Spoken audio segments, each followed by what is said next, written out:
माननीय अधिष्ठाता महोदय, विकसित भारत और विकसित उत्तर प्रदेश, इस संकल्प को लेकर के सरकार जो आई है, इस पर बोलने के लिए मुझे जो आपने सुअवसर दिया है, मैं आपका बहुत बहुत धन्यवाद और आभार व्यक्त करता हूँ।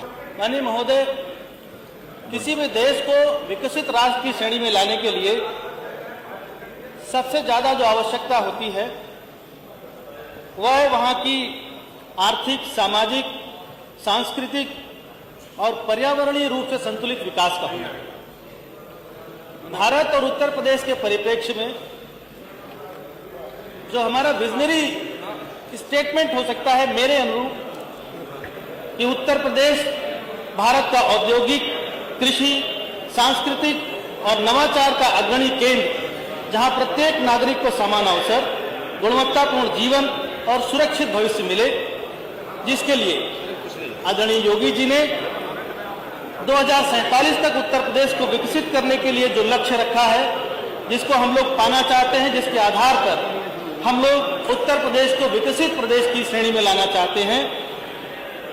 मेरे हिसाब से कि ऐसे में प्रदेश का आर्थिक और औद्योगिकीकरण का जो विकास है उसको समृद्ध होना, उत्तर प्रदेश की अर्थव्यवस्था को $1 ट्रिलियन तक पहुंचाना, textile, electronics, defence, MSME, handicraft and वैश्विक ब्रांड बनाना, स्टार्टअप और इनोवेशन के हब स्थापित करना।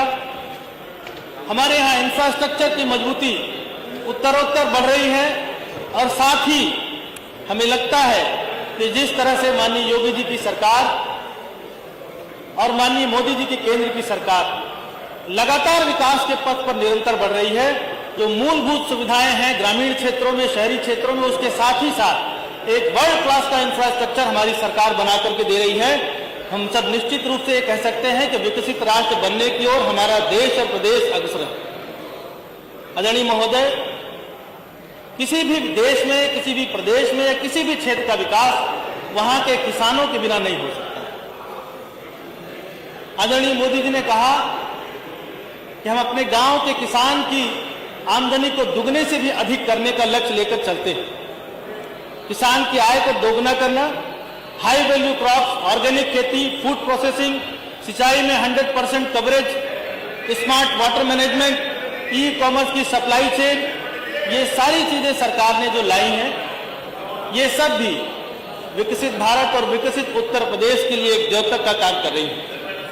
आदरणीय महोदय, विकसित भारत और विकसित उत्तर प्रदेश बिना शिक्षा, स्किल डेवलपमेंट के पूरा नहीं हो सकता। इसका सपना हम नहीं दे सकते, लेकिन हम गर्व के साथ कह सकते हैं कि प्राथमिक से उच्च शिक्षा, एनईपी 2000 पूर्ण का पूरी तरह से क्रियान्वयन, एआई, रोबोटिक्स, ग्रीन टेक्नोलॉजी में स्किल हब, हर जिले में कौशल विश्वविद्यालय और डिजिटल लर्निंग प्लेटफॉर्म जो आज आए हैं, इससे हम सब जानते हैं ग्रामीण क्षेत्रों से हम लोग निकल करके आए हैं और जिस परिवेश में पढ़ करके आए हैं, आज सरकार ने ऐसे प्लेटफॉर्म हमारे स्टूडेंट्स को, हमारी नई जनरेशन को दिए हैं, जिसके आधार पर हम एक विकसित राष्ट्र की ओर बढ़ रहे हैं, विकसित प्रदेश की ओर बढ़ रहे हैं।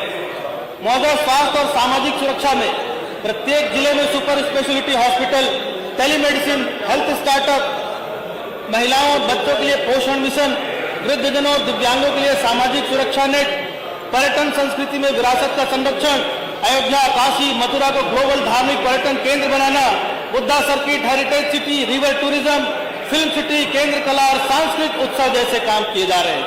महोदय, शहरी और बुनियादी ढांचे के विकास में हम सभी शहरों में स्मार्ट सिटी की सुविधाएं ला रहे हैं।